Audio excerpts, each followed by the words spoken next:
마태복음 8장 23절에서 27절 말씀입니다. 배에 오르심에 제자들이 따랐더니 바다에 큰 놀이 일어나 배가 물결에 덮이게 되었으되 예수께서는 주무시는지라. 그 제자들이 나와 깨우며 이르되 주여 구원하소서, 우리가 죽겠나이다.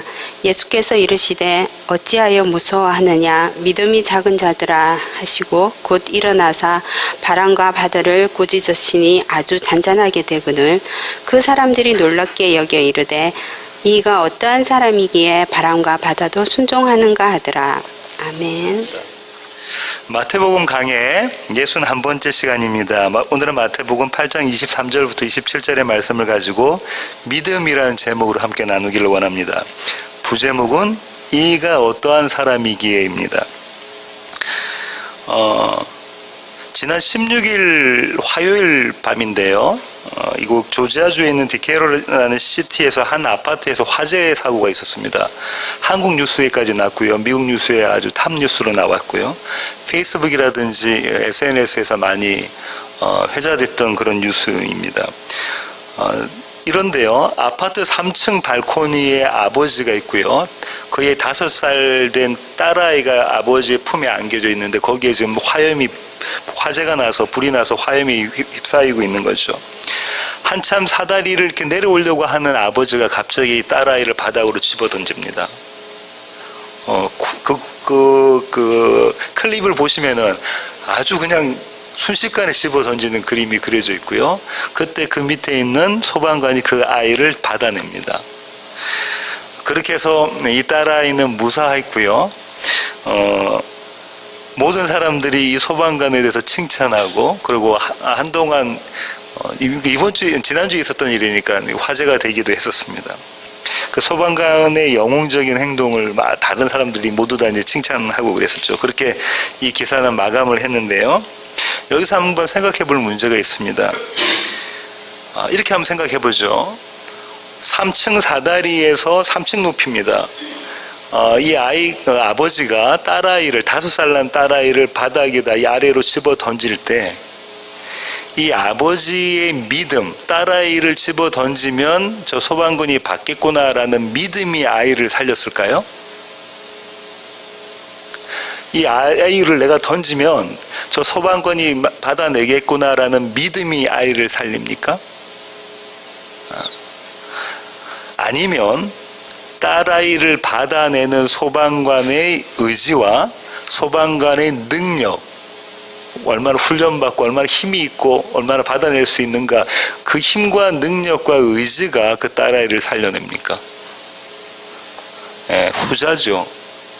아버지가 던졌지만 소방관이 받아낼 수 있는 능력이 없으면 어떻게 되죠? 그 아이는 죽어버립니다. 만약에 소방관이 능력을 갖고 있다고 쳐도 손을 내밀어서 그 아이를 의지적으로 받아내지 않으면 아이는 죽죠. 아버지의 믿음과는 상관이 없습니다. 소방관의 능력과 소방관의 의지에 달려있는 거죠. 구원은 이런 겁니다. 오늘 여기에 대한 이야기를 하려고 합니다. 오늘 본문을, 제 아내가 읽었던 오늘 본문을 많은 사람들은 어떻게 해석을 하냐면요, 이렇게 생각하죠. 예수님이 제자들에게 뭐라고 이야기하셨죠? 이 믿음이 없는 자들아, 아니 마태복음은 믿음이 작은 자들아 이렇게 이야기했죠. 누가복음에는 믿음이 없는 자라고 이야기하고 있는데, 그러니까는 이렇게 되면 안 돼. 예수님께 책망받으니까 우리는 믿음을 갖고 있어야 돼. 큰 믿음을 갖자라고 그렇게 강조를 하게 되죠. 그래서 이 큰 믿음을 갖는다는 얘기는 뭡니까? 우리가 열심을 내야 되는 거죠. 우리가 열심을 내서 믿음을 갖는 것, 그걸 큰 믿음이라고 얘기를 합니다.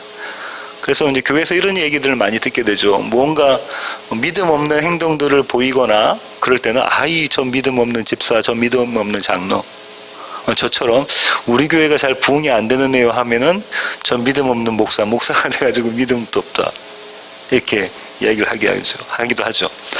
그래서 이 본문을 큰 믿음을 가져라, 작은 믿음이 아닌 큰 믿음을 가져라 이렇게 해석하기도 합니다. 또 어떤 신학자들은 이렇게 해석도 하기도 하는데요. 이 본문은 예수님이, 인간으로 오신 예수님이 하나님이시다, 바다까지 창조하신 하나님이시다라는 것을 가리키기 위한 것이다. 이렇게 이야기를 하기도 합니다. 그러니까 성육신 하신 하나님, 인카네이션 하신 하나님에 대한 이야기를 한다는 거죠. 예, 맞는 말입니다. 하지만 좀 부족한데요. 오늘 본문을 저는 이 믿음이라는, 아까 설교의 초입에서 이야기했던 그 믿음이라는 시각을 가지고 그런 렌즈를 끼고 한번 보려고 합니다. 오늘 에피소드를 한번 정리해 보면요. 예수님께서 산상순을 마치시고 처음 고쳐주신 병자가 나병 환자죠. 그러고 난 다음에 백부장의 하인, 어쩌면 백부장의 아들일지도 모르는 그 하인을 고쳐주시는 장면이 있고요. 세 번째로는 베드로의 장모를 고쳐주십니다. 그렇게 예수님께서 기적을 베푸시자 많은 사람들이 주님 앞에 모여들죠. 나도 고쳐줘, 나도 고쳐줘. 귀신 들린 자들 모이고 병든 자들이 모입니다. 그들은 예수님을 왕으로 삼으려고 할 때 예수님은 그들에게서부터 떠나가시죠. 떨어져 가시죠. 그러고 난 다음에 예수님은 두 사람을 만나게 되는데, 그날 저녁에 두 사람을 만나게 되는데, 그 첫 번째 사람은 한 서기관이고요. 두 번째 사람은 예수님의 제자였습니다. 서기관과 대하면서 예수님이 뭐라고 말씀하셨냐면, 내가 머리 둘 곳이 없다라고 말씀하시죠. 서기관이 뭐라고 이야기했는데요. 내가 주님을 죽어서라도 죽기까지 내가 주님 따르겠습니다 라고 하니까 예수님께서, 아니, 너 그거 불가능한데, 네가 따르는 예수는 내가 아닌데 라고 말씀하시면서 예수님이 나는 머리 둘 곳이 없다 라고 말씀하셨죠. 예수님의 그 말씀은 이 세상에 머리 둘 곳이 없다라는 거죠. 예수님의 머리 둘 곳은 어디라고 지난 시간에 나눴죠? 예수님의 제자들, 그죠? 예, 다시 말하면 저와 여러분, 교회 위에 예수님께서 머리를 두시겠다라고 말씀하셨다고 말씀드렸습니다. 이르고 난 다음에 오늘 이 에피소드가 있는 거예요. 오늘 에피소드를 좀 더 자세하게 설명하고 있는 게 마가복음입니다. 마가복음 4장으로 가겠습니다. 마가복음 4장 35절부터 41절입니다. 마가복음 4장 35절부터 41절 찾으셨으면 제가 한번 읽어보겠습니다. 그날 저물 때에 제자들에게 이르시되 우리가 저편으로 건너가자 하시니 그들이 무리를 떠나 예수를 배에 계신 그대로 모시고 가매 다른 배들도 함께 하더니 큰 광풍이 일어나며 물결이 배에 부딪혀 들어와 배에 가득하게 되었더라. 예수께서는 고물에서 베개를 베고 주무시더니 제자들이 깨우며 이르되 선생님이여 우리가 죽게 된 것을 돌보지 아니하시나이까 하니 예수께서 깨어 바람을 꾸짖으시며 바다더러 이르시되 잠잠하라 고요하라 하시니 바람이 그치고 아주 잔잔하여지더라. 이에 제자들에게 이르시되 어찌하여 이렇게 무서워하느냐 너희가 어찌 믿음이 없느냐 하시니 그들이 심히 두려워서 서로 말하되 그가 누구이기에 바람과 바다도 순종하는가 하였더라. 마태복음과 이 복음에 있는 마가복음에 있는 이 병행 구절이 약간 차이가 있는데 그게 뭐냐면 예수님께서 제자들에게 우리가 저편으로 가자라고 말씀하신 거예요. 예수님이 요청하시고 가셨다는 것과 마태복음에는 믿음이 작은 자라고 표현했는데 마가복음에는 믿음이 없는 자라고 표현하고 있습니다. 오늘의 이 에피소드의, 그러니까 이 사건의 배경은요 23절인데요. 오늘 마태복음 본문 8장 23절을 보시겠습니다. 이렇게 시작하죠. 배에 오르사. 배에 오르사. 이 배에 오르사라는 말씀은 이런 뉘앙스를 가지고 있습니다. 왜 배에 오르시죠? 예수님께서? 왜 배에 오르시나요? 18절을 보시면 이유를 아실 수 있는데요. 18절 보십시오. 예수께서 무리가 자기를 에워싸는 것을 보시고 건너편으로 가기를 명하시니라. 너무 많은 사람들이 자기를 따르려고 하니까 누구의 목적을 가지고 자기 자신의 목적, 이익을 위해서 예수님을 따르려고 하니까 그게 제자됨인 줄 아니까 예수님께서 떠나가시죠. 세상과 분리된 거, 세상과 구별된 거, 이걸 성경은 뭐라고 이야기하죠? 거룩이라고 합니다. 거룩은 구별된 거죠. 예수님은 그렇게 세상과 구별된 모습으로 떠나가시고요. 그 예수님과 함께 같이 떠나는 자들이 누굽니까? 제자들입니다. 예수님의 제자들. 그래서 예수님의 제자들은 거룩한 무리가 되죠. 성도가 됩니다. 예수님은 그들과 함께 떠나시고요. 아니, 조금 더 정확히 말하자면 그들보다 앞서서 가자고 하십니다. 그들을 세상에서는 구별된 자로 세우시려고 하는 예수님의 목적이 여기에 담겨져 있는 거죠. 23절 하반절 보시면 제자들이 따랐더니라고 되어져 있잖아요. 이 얘기는 예수님의 제자가 되기 위한 필수 코스가 있는데 그 필수 코스가 뭐냐면 세상과 구별되어져 있는 배를 타는 거죠. 그 배를 타고 갈릴리 한복판으로 나아가는 겁니다. 이게 예수님의 제자 되기의 필수 코스입니다. 필수 코스라는 얘기는요, 요거 한 건만 해결되면 되는 게 아니라 매일매일 이 삶을 우리가 살아간다는 거예요. 예수님과 함께 배를 타고 갈릴리 바다 한복판으로 나가는 삶, 그 삶을 저와 여러분이 함께 살아간다는 얘기죠. 이게 믿음의 자리입니다. 갈릴리 한복판으로 나아가는 것, 이게 믿음이라는 거예요. 이 필수 코스가 시작되는 것, 아주 중요한 사건이 이제 일어날 거야 라는 것을 우리 한국어 성경에는 번역이 안 되어져 있는데 헬라어 번역을 보면 어떤 단어가 있냐면 이두라는 단어가 있습니다. 헬라어에. 이게 뭐냐면 look 이런 거예요. 자, 봐라. 이제 무언가 중요한 사건이 생긴다. 이걸 마태가 지금 이야기하고 있습니다. 그러고 난 다음부터 24절부터 이야기, 24절 제일 처음에 이두라는 단어가 있어요. 자, 봐라. 24절을 보시면요, 이 24절이 사건의 발단인데요, 바다에 큰 놀이 일어나 배가 물결에 덮이게 되었다고 이야기하고 있잖아요. 이 큰 놀을 문자적으로 보면, 헬라어 문자적으로 보면 큰 지진입니다. 그 어디서 일어난 지진입니까? 땅에서 일어난 지진이 아니라 바다, 해저 밑에, 그죠? 거기서 일어난 지진인 거죠. 이 지진은 다시 말하면 아주 무시무시하고 큰 폭풍우, 풍랑 이런 것들을 일으키잖아요. 그러니까 풍랑이 그냥 조금 이렇게 넘실넘실 나는 게 아니라 마치 큰 지진이 일어나서 풍랑이 일어난 것처럼, 그러니까 그런 폭풍이 일어난 것처럼, 그런 해일이 일어난 것 같은 그런 모습의 그림이 여기 그려져 있습니다. 신학자들은 이렇게 이야기했는데요, 아마 파도 높이가 2에서 3m 정도 됐을 것이다. 집채만한 파도였을 것이다. 그 파도가 예수님과 제자들이 탄 배를 덮치는 그림이 그려져 있는 거죠. 지금 현재 제자들에게 맞닥뜨린 상황이 뭐라는 겁니까? 집채만한 파도가, 그 사망이 나를 끄집고 내려가는 모습, 이겁니다. 그죠? 이 모습이 그려져 있습니다. 한번 생각해 볼까요? 갈릴리 바다 한복판에서 풍랑이 일었어요. 어떤 배라도 집어삼키면 하나 풍랑이 일었는데 만약 제자들이 그 배에 타고 있지 않다면 그거는 아무 문제가 안 됩니다. 그죠? 다른 사람이 타고 있으면 안 됐네 정도로 끝나는 사건이죠. 그렇죠? 그런데 만약에 그 배에 제자들이 타고 있으면 이건 제자들한테 문제가 되는 거죠. 저와 여러분이 만약에 그 배에 타고 있으면 갈릴리 한복판에서 무서운 풍랑을 만난 그 상황 가운데 있으면 이거는 사냐 죽느냐의 큰 문제라는 거죠. 근데 예수님은 지금 저와 여러분이 매일매일 이 풍랑을 만나고 있다라고 말씀하고 계시는 겁니다. 24절 다시 보면요, 뭐라고 되어 있냐면, 이렇게 바다에 큰 지진이 있어서 배가 물결에 덮이게 되었는데 예수께서는 뭐 하고 계신다고요? 주무시고 계신다라고 이야기를 하고 있습니다. 이거는 앞에 있는 구절을 마태가 지금 무언가를 같이 어떤 의미에서 뭘 이야기하려고 하는데요, 예수님께서 한 서기관에게 뭐라고 말씀하셨냐면 내가 머리 둘 곳이 없다라고 말씀하셨잖아요. 내가 잠잘 곳이 없다. 그죠? 하늘에 나는 새도 땅에 있는 모든 눈에 보이는 것들, 동물들도 다 자기 집이 있는데 나는 잘 집이 없다. 잠잘 곳이 없다. 라는 거죠. 근데 지금 주무시고 계시는 곳이 어디예요? 배. 마가복음에서는 배의 고물이라고 이야기하고 있고요. 이건 뭐 이야기하고 있냐면 예수님이 머리 두시는 곳이 곧 어디다? 배다. 이 배 타고 있는 자들이 제자들, 그 교회 위에 머리 두고 계시는 예수님의 모습이 그려져 있죠. 어떤 배 위입니까? 갈릴리 바다 한복판에 엄청난 풍랑이 있는 것을 만난 그 배 위에 머리 두신 예수 그리스도예요. 이 사건은 이제 25절부터 26절 상반절에 이렇게 전개가 되는데요. 25절부터 26절 상반절을 한번 제가 읽어보겠습니다.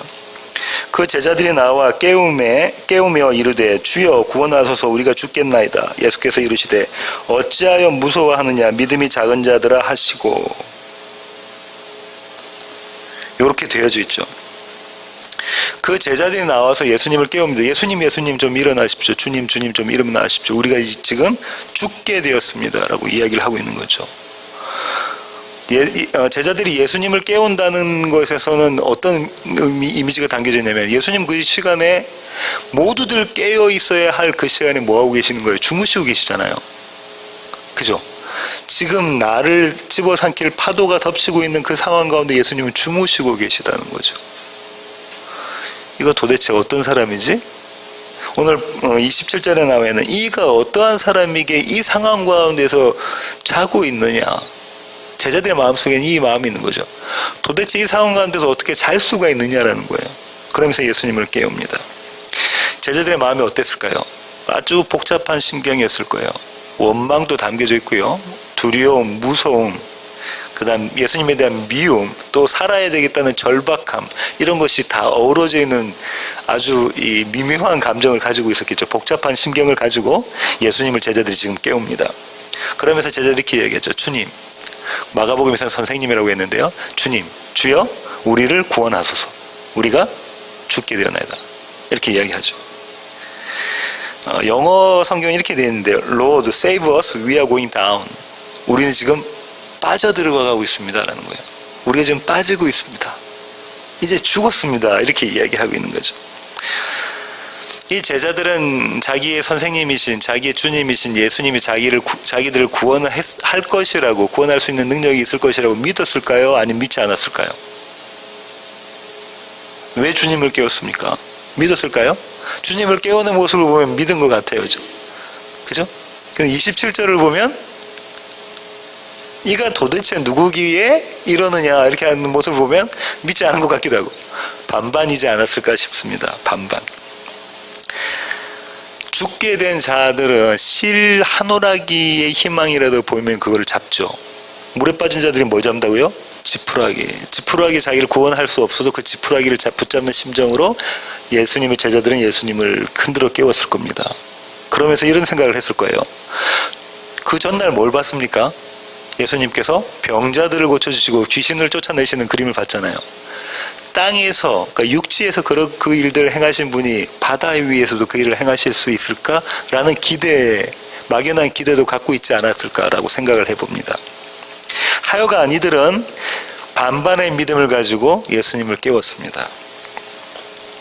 예수님의 대답이 뭡니까? 우리가 죽게 되었습니다. 예수님 나 좀 구해주세요 라는 제자들의 요청에 예수님의 대답이 뭡니까? 마가복음하고 이 마태복음 순서가 바뀌어져 있는데요. 마태복음에는 뭘부터 먼저 하시냐면 제자들 책망하시는 거 말씀을 먼저 하시죠. 어찌하여 무서워하느냐라고 주님이 먼저 말씀을 하시죠. 이게 무슨 의미입니까? 당연히 무서워해야 되잖아요. 저와 여러분이 그 자리에 있으면 무섭지 않겠습니까? 이제 죽게 됐는데 시커먼 집처만한 파도가 나를 덮치고 있는데 이제 난 죽었구나라고 생각할 텐데 주님 뭐라고 말씀하시면 아주 엉뚱한 말씀을 하세요. 어찌하여 무서워하느냐라는 거죠. 너희들의 무서움, 너희의 두려움의 원인이 어디 있느냐라는 거예요. 그 원인이 어디 있었습니까? 제자들이 왜 무서워합니까? 나에게 있죠. 나의 생명이 죽게 되었네. 난 이제 죽게 되었다. 뭐에 있다고요?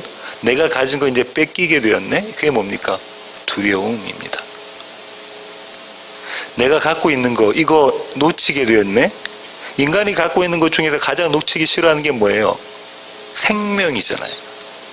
그죠? 그 생명을 이제 놓치게 됐네. 두려움의 원인이 뭐야? 너에게 있구나. 예수님이 그 말씀을 하고 계시죠. 온통 나에게 초점을 맞추고 있는 제자들입니다.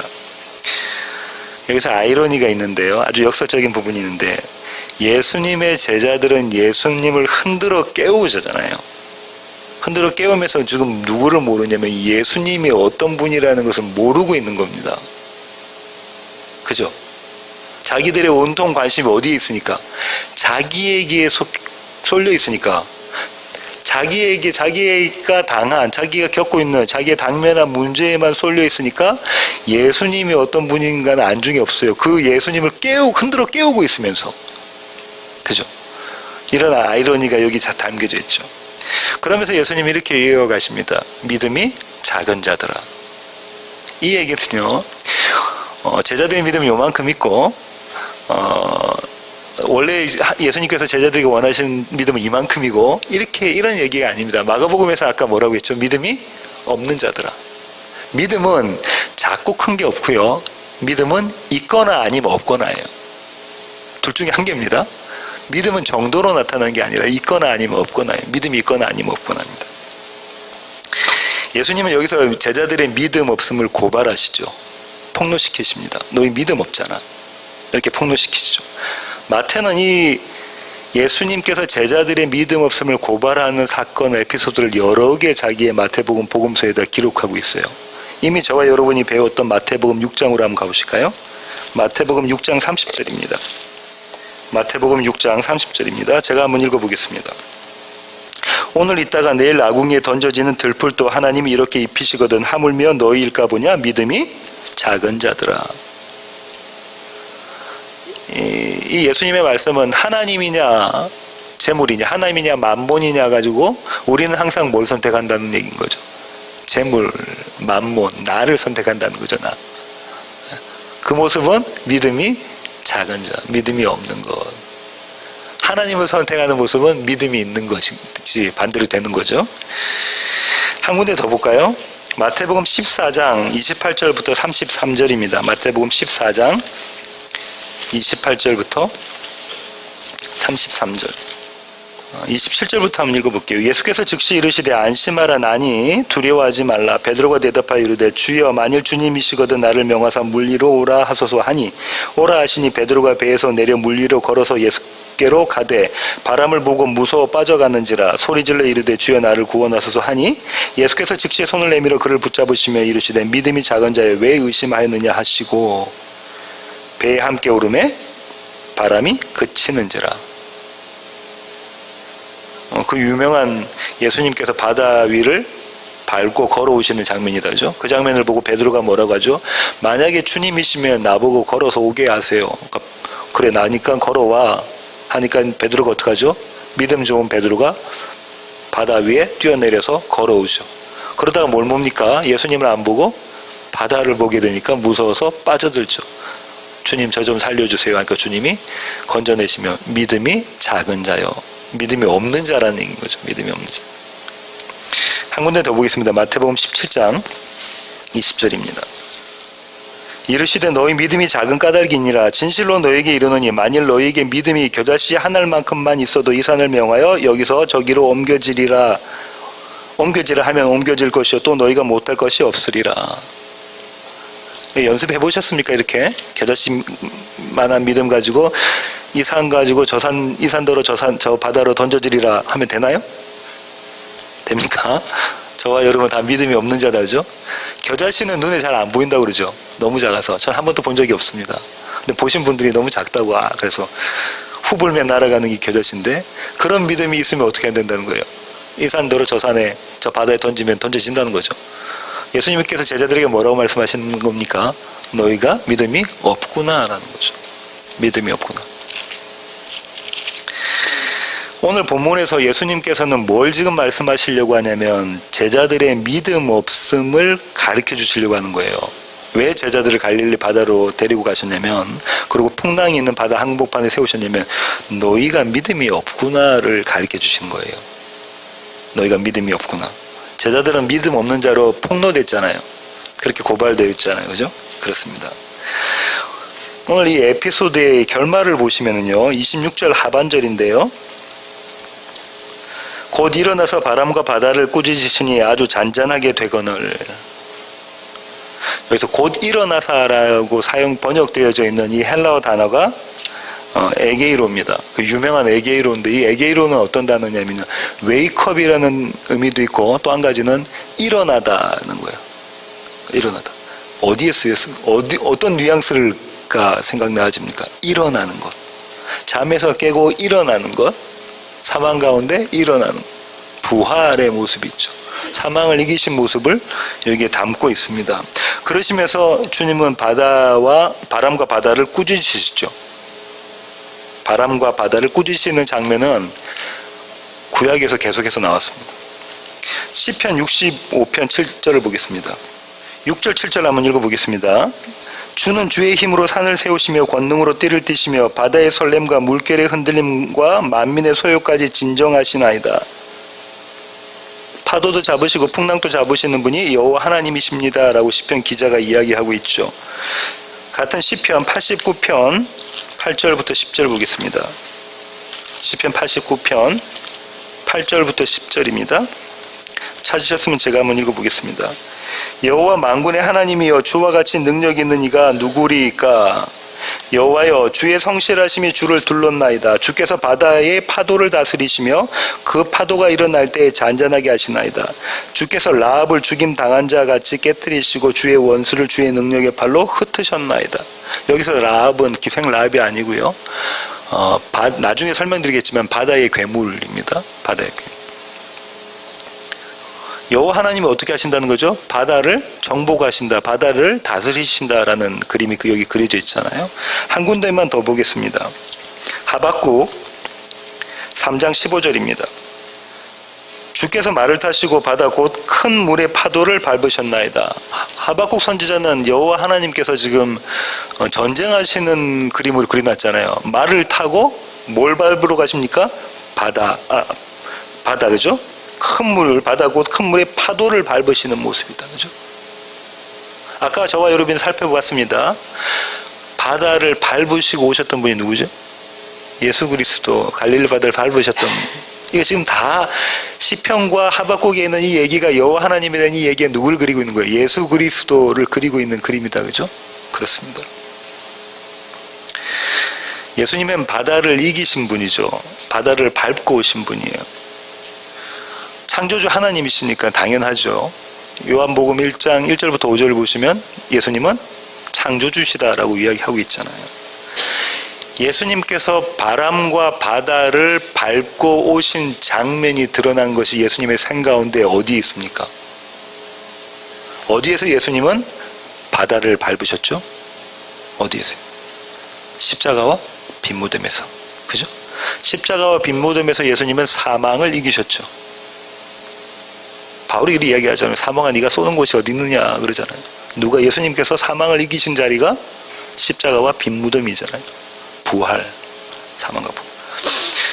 이 그림이 지금 담겨져 있는 겁니다. 예수님께서 바다에서 갈릴리 바다 한복판에서 바람과 바다에게 꾸짖으시는 그 그림은 뭘 복선을 갖고 있냐면 예수님께서 예수님의 십자가 사건과 부활 사건을 그림으로 그리고 있다는 거죠. 그렇게 예수님께서 바람과 바다를 꾸짖으시니까 바람과 바다가 어떻게 집니까? 잔잔해졌다고 그러죠. 잔잔해졌다. 이게 샬롬이죠. 잔잔해진 거, 평화로워진 거죠. 계시록 4장 6절로 한번 가보겠습니다. 계시록을 3번 살펴볼 건데요. 계시록 4장 6절부터 먼저 한번 보겠습니다. 하늘의 보좌에 대한 이야기를 하고 있습니다. 새하늘과 새 땅에 대한 이야기죠. 보좌 앞에 수정과 같은 유리바다가 있고 뭐가 있다고 그러죠? 유리바다가 있다고 합니다. 그죠? 유리바다. 한 군데 더 보겠습니다. 계시록 15장 2절. 15장 2절. 또 내가 보니 불이 섞인 유리바다 같은 것이 있고, 유리바다가 나오죠? 계시록 21장 1절. 21장 1절. 또 내가 새 하늘과 새 땅을 보니 처음 하늘과 처음 땅이 없어졌고 바다도 다시 있지 않더라. 새 하늘과 새 땅에는 뭐가 없다고 하죠? 바다가 없고 유리바다 같은 모습이다 그러죠. 유리바다는 어떤 바다는 어떤 모습이냐면 이런 거죠. 바닥은 칠흑같이 어둡습니다. 그죠? 안이 안 보여요. 바닥이 안 보이잖아요. 근데 유리바다면 어떻겠어요? 저 밑이 환하게 들여다 보이는 거잖아요. 그죠? 그럼 유리니까 이게 파도가 넘실넘실 못할 거 아니에요. 나를 어떻게 해할 수 없는 모습인 거잖아요. 천국은 그렇다는 거죠. 새하늘과 새 땅은 그렇다는 겁니다. 두려움이 사라진 세상이 이 유리바다의 모습입니다. 바다가 없는 모습. 평화로운 세상이 바다가 없는 모습, 유리바다의 모습. 아까 말씀드린 것처럼 샬롬의 모습이죠. 이 그림을 이사야는 이렇게 그리고 있습니다. 이사야 11장 6절부터 9절 한번 보실까요? 이사야 11장 6절부터 9절. 저와 여러분이 어릴 때 많이 찬양으로 불렀던 노래죠. 그때의 이리가, 그때가 중요하고요. 그때에 이리가 어린 양과 함께 살며 표범이 어린 염소와 함께 누우며 송아지 어린 사자와 살찐 짐승이 함께 있어 어린아이에게 끌리며 암소와 곰이 함께 먹으며 그것들이 새끼와 함께 엎드리며 사자가 소처럼 풀을 먹을 것이며 젖먹는 아이가 독사의 구멍에서 장난하며 젖된 어린아이가 독사의 굴에 손을 넣을 것이라. 내 거룩한 산 모든 곳에서 해됨도 없고 상함도 없을 것이니 이는 물이 바다를 덮음같이 여호와를 아는 지식이 세상에 충만할 것임이니라. 그 세상은 어떤 세상이라고요? 저와 여러분이 상상도 못하는 동물의 왕국에서 나오는 것과는 정반대의 모습이 그림이 그려져 있다죠. 이게 평화란, 이게 유리바다의 모습, 바다가 없는 것의 모습입니다. 근데 이사야는 뭐라고 하냐면 이 이유를 이야기해요. 이렇게 샬롬할 수 있는 이유가 뭐라고 하죠? 이는이라고 우리 개역개정에는 되어져 있는데요. 히브리어는 키이고 헬라어는 호티인데 이 단어 써서 비코즈입니다. 영어는. 이는 물이 바다를 덮음같이 여호와를 아는 지식이 세상에 충만할 것입니다. 뭐라고요? 여호와를 알아가면 알아갈수록 뭐가 없어져 가는 겁니까? 두려움이 없어져 가는 거죠. 뭐가 그 자리에 있다고요? 평화, 평강이 있는 거예요. 여호와를 알아가면 알아갈수록. 그러다가 여호와를 완전히 알게 되는 그날에는 무엇이 없다? 두려움이 없고 바다가 없다. 유리바다 밖이다라는 거예요. 이사야가 이 얘기하고 있죠. 우리 가운데 두려움이 완전히 없어지고 사망이 완전히 없어지는 그때, 가장 큰 두려움이 사망에 대한 두려움인데 그 사망을 정복하신 주님과 함께 있으면서 사망의 두려움이 완전히 없어지는 그때는 어떤 때라? 우리가 여호와를 완전히 아는 거예요. 지금은 뭔가 이렇게 베일이 가린 것처럼 우리가 하나님을 알고 있지만 그때는 얼굴과 얼굴을 대하듯이 하나님, 여호와 하나님, 그분의 사랑과 그분의 지혜와 그분의 능력을 우리가 경험하는 거죠. 히브리어로는 이게 야다입니다. 그렇게 알고 있는 야다.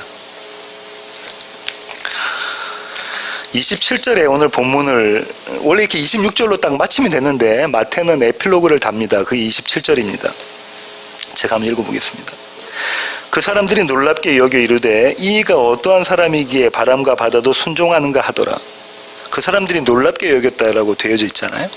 여기서는 당시 그 고대 그 중동 지방에 있는 사람들이 세계관을 알아야 되는데요. 이 사람들은 히브리 사람들뿐만 아니라 메소포타미아에 있는 모든 지역에 있는 사람들은 어떻게 생각했냐면 바다에 뭐가 있다고 생각해요? 괴물이 있다고 생각합니다. 그 바다에 괴물이 있어서 바다는 시커멓다고 생각하고요. 그래서 많은 배들을 씹어 삼킨다고 생각하고요. 그 바다의 괴물이 풍랑을 일으키고 파도를 일으키고 바람을 일으킨다고 생각을 해왔어요. 히브리 사람들도 그렇습니다. 그래서 메소포타미아에 있는 바벨론 신화에는 이 괴물을 이름을 티아맛이라고 하는데요. 성경에는 뭐라고 이야기하고 있습니까? 아까 우리가 봤던 게 뭐예요? 라합이라고 했죠. 악어라고도 하고요. 리워 야단이라고도 하고요. 용이라고도 합니다. 이게 다 바다의 괴물을 이야기하고 있어요. 이 바다의 괴물은 두려움과 공포, 혼란의 상징인 거죠. 바다는 그런 곳인 겁니다. 그런데 자 보세요. 이 예수님의 제자들이 예수님께서 바다와 바람을 꾸짖으시자 그것이 잔잔해진 것을 보고 놀래잖아요. 이렇게 놀랍게 여긴 이유는 이 예수님의 제자들은 구약을 잘 알았을까요? 몰랐을까요? 잘 알았습니다. 우리가 그 이스라엘 유대 사람들을 헤프게 보면 안 돼요. 그 사람들은 아주 그러니까 서기관과 바리새는 아니라도 하나님의 말씀을 잘 알고 있던 자들입니다. 그런데 시편에서도 봤고 우리가 하박국 선지서에서도 봤고 또 여러 곳에서 나오는데 하나님이 바다를 다스리시고 바다를 정복하시고 바다를 밟고 오시는 그림이 그려져 있잖아요. 그러면 이 예수님과 함께 배에 타 있는 이 제자들이 생각할 때에 오직 한 분 하나님만이 뭘 하실 수 있는 분이에요. 바다를 정복하실 수 있는 분인데 이게 도대체 무슨 일이야 라고 그들은 쇼크를 받죠. 그죠? 충격에 휩싸입니다. 여호와 하나님 한 분 그들이 그렇게 섬겼던 그 한 분 하나님만이 리워야단과 용이라고 불리고 라합이나 악어라고 불리는 그 괴물을, 그 바다를 잠잠하게 하실 수 있는 분인데 도대체 이 사람이 누구야? 우리와 함께 있는 이 남자가 도대체 누구지? 누구기에 여호와 하나님의 능력을 가지고 있지? 이렇게 생각이 되는 거예요. 그 놀라움을 마태는 에필로그에 담고 있습니다. 그러면서 그들이 뭐라고 얘기합니까? 이가 도대체 어떤 사람이기에 바람과 바다도 그에게 순종하는가 하잖아요. 그 구절에는 이 뉘앙스가 담겨져 있다는 거예요. 이분이 우리가 그렇게 알고 있던 여호와 하나님인가 보다. 아니면 여호와 하나님이 또 다른 분이 계신가? 이 둘 개 중에 한 개일 거 아니에요. 영어로는 이 표현을 이렇게 해놨네요. What kind of man is this?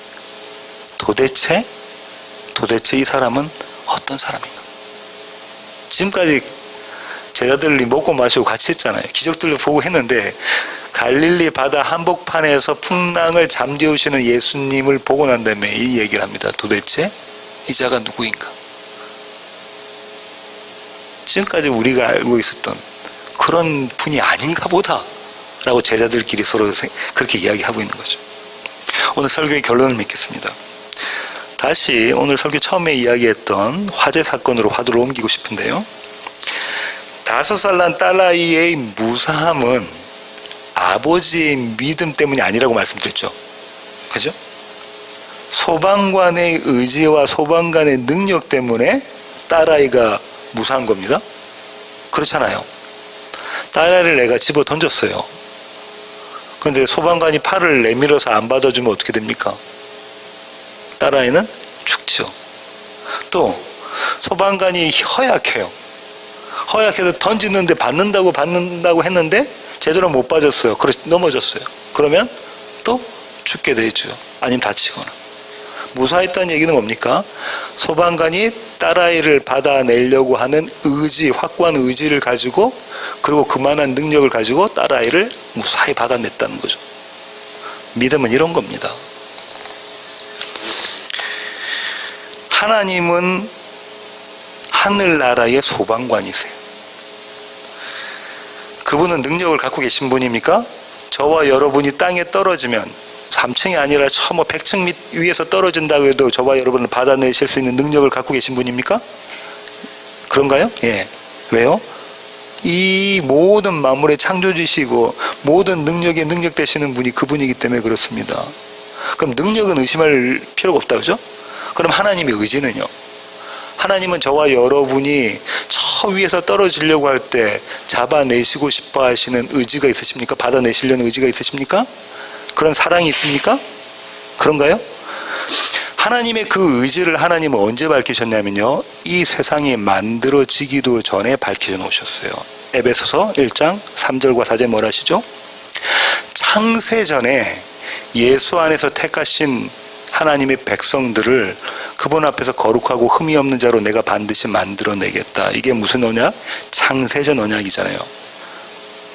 그 예수님의 하나님의 의지, 우리를 사랑하셔서 우리를 반드시 구원해내겠다는 그 의지, 그게 뭡니까? 다른 말로는 사랑이라고 해요. 저와 여러분을 사랑하시기 때문에 창세전에 내가 반드시 너희를 구원해내겠다라고 하시는 거죠. 그 능력을 갖고 계신 분이. 믿음은요, 우리가 어떤 믿음을 갖고 있느냐가 문제가 아니라 하나님의 믿음, 하나님의 사랑과 하나님의 능력 안에 우리가 함께 있으면 우리는 믿음 있는 자가 되는 거예요. 그냥 하나님의 능력과 하나님의 사랑 안에 있으면 우리는 그냥 공짜로 믿음 있는 자가 되어버린다고요. 우리의 믿음이 아니라니까. 오늘 에피소드를 통해서, 마태를 통해서 예수님께서 가르쳐주고 싶어 하셨던 얘기는 뭐냐면요, 이 믿음인 거예요. 우리의 믿음 없음을 고발시키시면서 그 자리에 믿음을 심어주시는 방법입니다. 당신의 믿음을 심어주시는 방법이에요. 이 에피소드와 유사한 시가 한 편이 있거든요. 시편을 한번 보겠습니다. 시편 107편입니다. 시편 107편 23절부터 31절까지 한번 보시겠는데요. 배들을 바다에 띄우며 큰 물에서 일을 하는 자는 여호와께서 행하신 일들과 그의 기이한 일들을 깊은 바다에서 보나니 여호와께서 명령하신즉 광풍이 일어나 바다 물결을 일으키는도다. 그들이 하늘로 솟구쳤다가 깊은 곳으로 내려가나니 그 위험 때문에 그들의 영혼이 녹는도다. 그들이 이리저리 구르며 취한 자같이 비틀거리니 그들의 모든 지각이 혼돈 속에 빠지는도다. 이에 그들이 그들의 고통 때문에 여호와께 부르짖으매 그가 그들의 고통에서 그들을 인도하여 내시고 광풍을 고요하게 하사 물결도 잔잔하게 하시는도다. 그들이 평온함으로 말미암아 기뻐하는 중에 여호와께서 그들이 바라는 항구로 인도하시는도다. 여호와의 인자하심과 인생에서 행하신 기적으로 말미암아 그를 찬송할지로다. 이 시편을 읽고 이상하게 생각하지 않으시면 제대로 읽은 게 아닙니다. 그냥 다 읽고 난 다음에 아멘 하고 그냥 넘어가면 제대로 읽으신 게 아니에요. 세상은 이해하지 못하는 의미가 여기 담겨져 있기 때문에 그렇습니다. 오늘 이 시편에서 광풍을 일으키신 분이 누구라고 시편 기자가 이야기합니까? 하나님이라고 이야기를 하죠. 하나님이라고 이야기를 합니다. 마가복음에서는 제자들을 이끌고 바다 한복판으로 끌고 들어가신 분이 누구라고 하죠? 예수님이라고 하시죠. 제자들은 갈 마음 없는데 예수님께서 저 건너편으로 가자 하고 배에 태우시고 제자들 끌고 가시는 거예요. 그 바다 한복판은 광풍이 있는 바다잖아요. 하나님께서 광풍을 일으키십니다. 그러고 난 다음에 어떻게 하시죠? 이 사람들이, 오늘 시편 기자에 있는 이 배에서 일하는 사람들이, 어부들이 이제 난리가 났구나, 내가 죽게 되었구나 하고 하나님께 간구하면 그때 뭐 어떻게 하십니까? 바다를 잠잠하게 만드시죠. 그러고 난 다음에 그들을 구원해 주시죠. 그러니까 그들은 하나님께 예배하죠. 찬양들이. 짓궂으신 하나님 아닙니까? 너무 짓궂으신 하나님이고 좀 더 심하게 말하면 너무 잔인하신 하나님 아닙니까? 우리의 생명을 담보로 해서 우리를 갖고 노시는 하나님처럼 보여지지 않습니까? 복음의 시각이 없으면 오늘 본문은 그렇게 해석해야 된다고요. 그죠? 바다의 한복판에서 광풍을 일으키셔가지고 배가 막 침몰되기 직전까지 꼴랑꼴랑 하고 있을 그때까지 내버려 두셨다가 이들로 하여금 주님 나 좀 구원해 주세요라는 고백을 드러내시고 그들 살려주시는 하나님은 너무 잔인한 하나님 아니십니까? 이 하나님의 잔인함이 사랑으로 느껴질 때 저와 여러분 복음 가운데 있는 자들입니다. 주님께서 왜 그러시냐면요, 나가 죽는 자리에 예수를 세우시기 위해서 그래요. 나의 믿음 없음을 고발시키시면서 그 자리에 하나님의 믿음, 예수 그리스도의 믿음을 심어주시려고 그래요. 그렇게 하지 않으면 우리는 우리의 믿음으로 경주합니다. 그죠? 새벽기도 아침부터 한 번도 빠지지 않는 권사님이 계셨다고 쳐요. 그분의 믿음은 뭡니까? 새벽기도 한 번도 빠지지 않는 겁니다. 그걸로 다른 사람을 판단하고 정죄하죠. 혹시라도 목사가 한 번 새벽기도 빠졌어요. 감기 몸살로. 그럼 정죄의 대상이 됩니다. 그건 믿음 아닙니다. 그죠? 헌금을 많이 해서 교회를 좌지우지하는 분들은 뭐죠? 헌금 갖고 그러죠. 저 사람은 집사인데 11조도 안 해? 이렇게 되면 그게 그분의 믿음이 되어버리는 거죠. 하나님과 예수님은, 지금 시편 기자에 나와 있는 여호와 하나님과 오늘 본문에서의 예수님은 그런 저와 여러분의 믿음은 믿음 아니야. 너희는 믿음 하나도 없어. 너희가 바다 한복판에 들어가서 광풍이 일어났을 때 너희가 할 수 있는 건 나의 믿음 없음입니다 라는 고백을 하게끔 만들어내시는 분이 하나님이라고요. 그 자리에 세우십니다. 그리고 예수의 믿음을 심으시죠. 그 예수의 믿음이 뭡니까? 바다를 밟고 오시는 하나님, 바다를 정복하시는 하나님, 그 하나님의 믿음을 저와 여러분 가운데 심어 놓으시는 거죠. 이 시편에서 23절을 보세요. 배들을 바다에 띄우며 큰 물에서 일을 하는 자는 이잖아요. 다시 말하면 어부들이잖아요. 그죠? 성도는 어부입니다.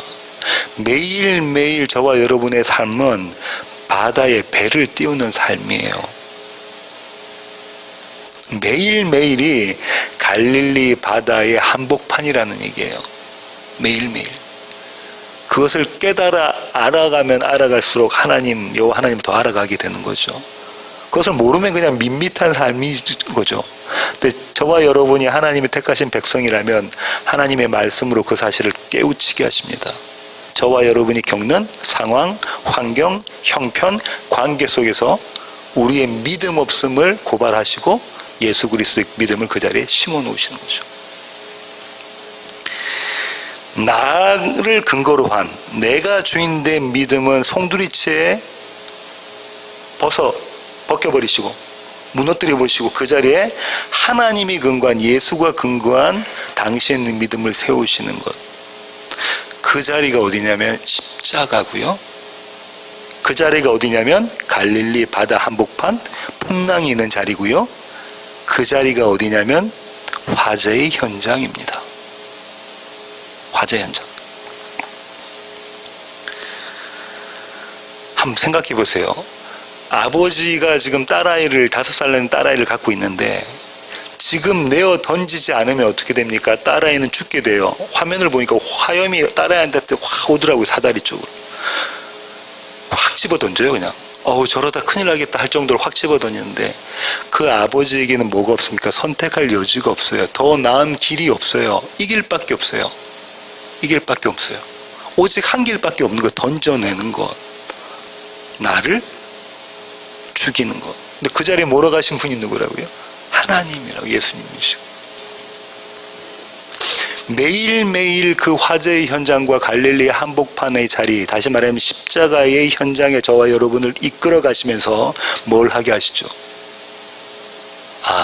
밑에 있는 소방관은 나를 너무도 사랑하셔서 의지적으로 그의 팔을 내미시며 그분은 충분한 능력으로 나를 안아주실 것이다 라는 사실을 매일매일 경험하게 하십니다. 그러면서 저와 여러분은 주님 앞에 가는 그날까지 하나님의 여호와 하나님, 예수 그리스도의 사랑과 예수 그리스도의 지혜, 예수 그리스도의 능력을 조금씩 경험하게 되어가는 거죠. 성경은 이걸 믿음이라고 합니다. 이가 어떠한 사람이기에가 오늘 설교의 부제목인데요. 이가 어떠한 사람이기에를 매일매일 저와 여러분은 우리의 삶 가운데서 질문하게 됩니다. 그 질문이 없으면 성도가 아닌 거예요. 교회는 열심히 다니고 성경책은 끼고 있고 11조도 하고 선교도 다니고 하지만 이가 도대체 어떠한 사람이기에를 질문하지 않으면 성도가 아닌 거예요. 이가 어떠한 사람에게는 누가 질문할 수 있습니까? 누가요? 풍랑을 경험한 자가, 풍랑을 잠재우시는 하나님을 경험한 자가 할 수 있는 게 도대체 이가 어떤 사람이기에, 도대체 이가 어떤 사람에게 나를 그렇게 사랑하셨나? 도대체 이가 어떤 사람이기에 나를 위해 십자가에 달려 돌아가셨나? 그 사랑과 그 하나님의 능력을 매일매일 경험하게 되는 거죠. 그리고 바로 그 자리에서 갈릴리 바다 한복판 화재의 현장 3층 사다리 위에서, 다시 말하면 십자가의 자리에서 저와 여러분 대답을 듣습니다. 이가 도대체 어떤 사람이기에 대한 대답을 듣죠. 그 대답이 바로 하나님의 믿음이 되어집니다. 저 여러분 안에 있는 믿음. 다시 한번 말씀드립니다. 믿음은 우리의 것이 아니고요, 우리가 그분 안과 함께 있는 것, 그것이 믿음입니다. 기도하시겠습니다. 주님, 그렇습니다. 하나님, 우리는 믿음도 우리 것인 양 자랑하고 경쟁하고 그 믿음으로 다른 사람을 정죄하고 심판하기도 했습니다. 하지만 하나님, 우리가 믿음 없는 자라는 건 갈릴리 바다 한복판에서 드러납니다. 화재의 현장 3층 사다리 위에서 드러납니다. 십자가 위에서 우리의 믿음 없음이 드러납니다. 그리고 그 자리에 예수 그리스도의 믿음을 심어주시는 하나님의 놀라운 은혜를 경험합니다. 날마다 이 은혜 가운데 살아가는 우리 세워지는 교회 모든 지체들 되게 하여 주시옵소서. 이제는 우리 주 예수 그리스도의 놀라우신 구원의 은혜와 하늘 아버지의 크고 극진하신 사랑과 우리 안에 내주하셔서 이가 도대체 어떤 사람인가라는 질문을 하게 만들어 가시며 믿음을 경험하게 하시는 성령님의 충만하심이 이제 주님 앞에 머리 숙인 세워지는 교회 모든 지체들 머리 위에 이제로부터 영원토록 함께 하시기를 예수 그리스도의 귀하신 이름으로 간절히 축원하옵나이다. 아멘.